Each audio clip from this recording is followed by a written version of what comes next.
3 अप्रैल 1984 के दिन करीब 6:38 पर सोवियत रूस के बाइकोनूर से स्पेस की ओर एक रॉकेट लॉन्च किया गया और जिसका नाम दिया गया था सोयुज T-11, जिसका काम था कॉस्मोनॉट्स को धरती से सैल्यूट 7 तक लेकर जाना, क्योंकि सैल्यूट 7 अर्थ की लो ऑर्बिट में घूमने वाला एक स्पेस स्टेशन था जिसमें कॉस्मोनॉट्स रह के एस्ट्रोनॉमी, मेट्रोलॉजी, स्पेस लाइफ आदि टॉपिक के ऊपर रिसर्च करते थे। दोस्तों, ये मिशन सोवियत स्पेस एजेंसी तथा पूरी यूएसएसआर के लिए था एक नॉर्मल सा मिशन, क्योंकि इससे पहले सोवियत स्पेस एजेंसी अपना 100 से ज्यादा कॉस्मोनॉट्स को स्पेस में भेज चुका था। लेकिन ये mission Indian space research centre यानी कि इसरो, इंडियन गवर्नमेंट और सारे इंडियंस के लिए था एक बहुत बड़ा मिशन, क्योंकि आज भारत स्पेस के क्षेत्र में एक नया इतिहास रचने वाला था। क्योंकि इस सोयुज T-11 में बैठे थे wing commander Rakesh Sharma space को जाने वाला पहला भारतीय। उनकी बात से आज तक कोई भी इंडियन सिटीजन स्पेस को नहीं गया है। दोस्तों, आज की इस वीडियो में हम बात करेंगे राकेश शर्मा की स्पेस यात्रा के बारे में, किन किन परिस्थिति का सामना करके वो स्पेस यात्रा किए थे। साथ ही साथ बात करेंगे सैल्यूट 7 स्पेस स्टेशन के बारे में। लेकिन उससे पहले आप आपकी सीट बेल्ट कस के बांध लीजिए और वीडियो को एक छोटा सा लाइक और चैनल को एक बड़ा सा सब्सक्राइब कर दीजिए। भारत कैसा दिखता है आपको?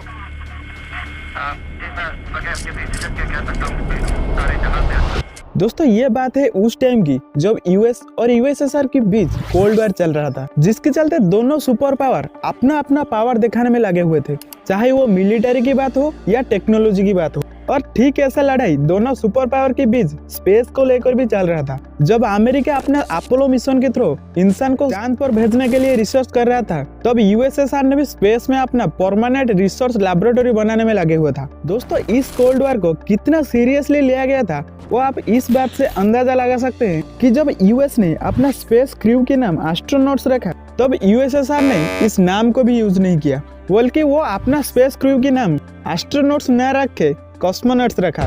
और फिर कुछ साल के अंदर काफी सारे रिसर्च करने के बाद फाइनली साल 1971 में यूएसएसआर ने अपना स्पेस स्टेशन लॉन्च किया, स्पेस में खुद इंसान रह के रिसर्च करने के लिए, और जिसका नाम दिया गया था सैल्यूट 1 स्पेस स्टेशन। दोस्तों, खुशकिस्मती से इस पूरी की पूरी स्पेस स्टेशन प्रोग्राम काफी सक्सेसफुल रहा, जिसके चलते एक के बाद एक इसका और 6 वेरिएंट को लॉन्च किया गया।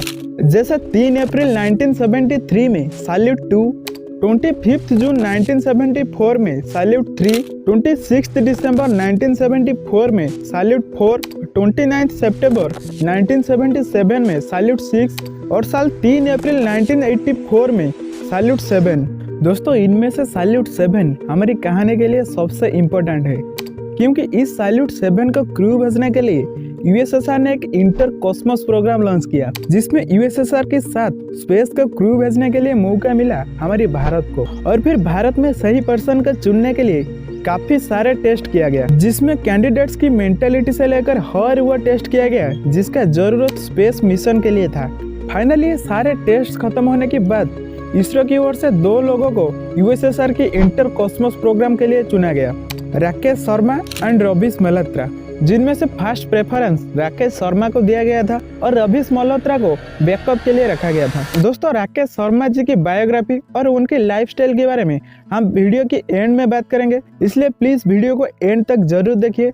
और अगर वीडियो आपको अच्छा लग रहा है तो इस वीडियो को एक छोटा सा लाइक कर दीजिए और चैनल को एक बड़ा सा सब्सक्राइब कर दीजिए। और फिर 1982 में Rakesh Sharma Yuri Gagarin cosmonaut training centre को चले गए ट्रेनिंग के लिए। उसके बाद 2 साल राकेश शर्मा और उनके साथी कॉस्मोनॉट्स को काफी कड़ी ट्रेनिंग दिया गया, जिसमें flight control, space research, biomedicine से लेकर रशियन लैंग्वेज आदि सीखना तक शामिल था। दोस्तों, रशियन लैंग्वेज सीखना इसलिए इम्पोर्टेंट था क्योंकि स्पेस ऑपरेशन के दौरान जितने भी डाटा ट्रांसफॉर्मेशन किया जाएगा वो सारे रशियन लैंग्वेज में ही किया जाएगा।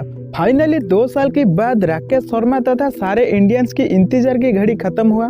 3 अप्रैल 1984 के दिन 6:38 पर कजाकिस्तान के बाइकोनूर से सोयुज T-11 नाम की एक रॉकेट लॉन्च किया गया, जिस रॉकेट के अंदर बैठे थे स्पेस को जाने वाला पहला भारतीय स्क्वाड्रन लीडर राकेश शर्मा। इस रॉकेट स्पेस में पहुंचते पहुंचते भारत ने लिख डाला एक नया इतिहास। जी हाँ, इस ऑपरेशन के चलते भारत ने वो 14th देश बन गया अपने देश के नागरिकों को स्पेस को भेजने वाला। साथ ही साथ राकेश शर्मा वो 108 इंसान बन गए स्पेस को जाने वाला। दोस्तों squadron leader Rakesh Sharma space में टोटल 7 दिन 21 घंटे 40 मिनट काम किए थे, जिसमें पर्टिकुलरली उनकी काम था बायोमेडिसिन और रिमोट सेंसिंग के ऊपर। जबकि उनकी और 2 साथी कॉस्मोनॉट्स में से कॉस्मोनॉट्स यूरी मेलिसेव की काम था स्पेस क्राफ्ट को कंट्रोल करना और कॉस्मोनॉट्स जेनाडी स्ट्रैकालोव की काम था अलग अलग टॉपिक का रिसर्च करना। दोस्तों आपने इंडिया की बड़ी बड़ी पॉपुलर इन्फ्लुएंसर के मुंह से ये बात सुने होंगे कि वो योगा को इंटरनेशनली प्रमोट कर रहे हैं, जबकि दोस्तों ये काम आज से 40 साल पहले राकेश शर्मा ने कर दिए थे। जी हाँ, जब राकेश शर्मा उनकी स्पेस यात्रा के दौरान 7 दिन 21 घंटे 40 मिनट सैल्यूट 7 में रुके थे, तब वो हर दिन सैल्यूट 7 में योगा करते थे। दोस्तों ये भी कहा जाता है कि इसरो की फूड साइंटिस्ट की हेल्प से राकेश शर्मा ने हमारे इंडियंस खाना को स्पेस को लेकर गए थे, और जब वो स्पेस में अपने साथी कॉस्मोनॉट्स के साथ शेयर भी किए थे, और फिर स्पेस में 7 दिन 21 घंटे 40 मिनट रहने के बाद वो धरती को वापस लौट आए। दोस्तों ये भी कहा जाता है कि राकेश शर्मा जब वापस इंडिया आए थे, उनकी पॉपुलैरिटी बॉलीवुड सेलिब्रिटी से भी ज्यादा हो गया था, जिसके बाद फिर साल 1985 में राकेश शर्मा को यूएसएसआर के द्वारा हीरो ऑफ सोवियत यूनियन से सम्मानित किया गया। दोस्तों हीरो ऑफ सोवियत यूनियन की हाईएस्ट रैंक की मेडल है, जो 16 अप्रैल 1934 से 24 दिसंबर 1991 के बीच दिया जाता था, जिसके चलते फिर उसके बाद इंडिया की ओर से भी राकेश शर्मा और उनके और 2 साथी को अशोक चक्र से सम्मानित किया गया। दोस्तों अशोक चक्र is highest peace time military decoration award है, जो मेनली आर्मी, नेवी, एयरफोर्स के जांबाज ऑफिसर को दिया जाता है, लेकिन ये हमारे देश के पुलिस ऑफिसर